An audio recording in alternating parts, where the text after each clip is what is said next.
Hey 346ers, so today I want to talk about accessibility.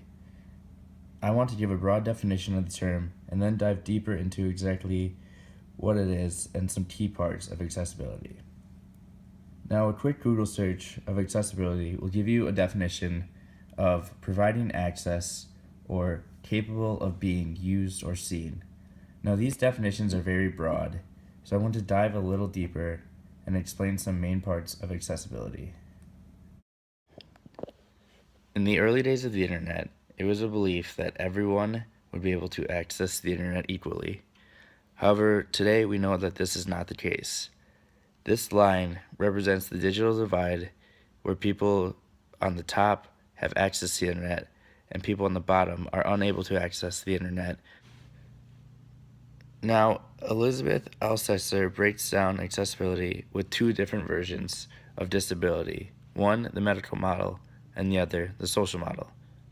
In the medical model, we see this stick man in a wheelchair, or his friend, the blind stick man, both trying to access the internet. Alcester says a medical disability individualization leads it to be considered part of the private sphere, and the care is labeled the responsibility of individuals and families. So basically, it is all in the individual's fault, and they must rely on family members to help them access the internet.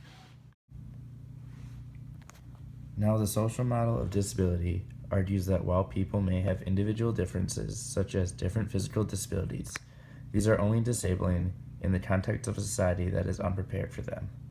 This model suggests that there is a social responsibility to change these circumstances. This view argues that it is not the blind stick man's fault that he cannot access the internet, but rather society's, because they are unprepared and they have not developed an internet accessible to everyone. Staying with the social model of accessibility, I found it to relate back to a specific part of the Californian ideology, where we see two classes of people: the elite whites, who use all the technology, and then minority groups who make all the technology. Baerberg argues in his article that these whites don't share this technology with their poor, black, or Hispanic neighbors. The yuppies instead retreat into their affluent suburbs protected by armed guards and secure with their private welfare services.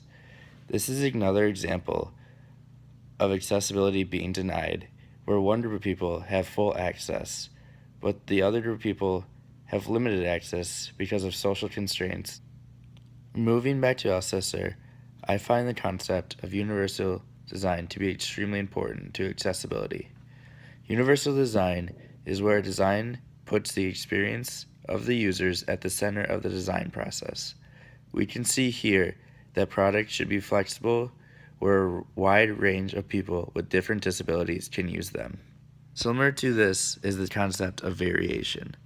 Alcester says that content can be molded to fit different technology, so that technology should also be able to account for variation and physical difference between users. Here we are able to see, through variation and universal design, that all users, no matter the physical difference, are able to gain access to the internet.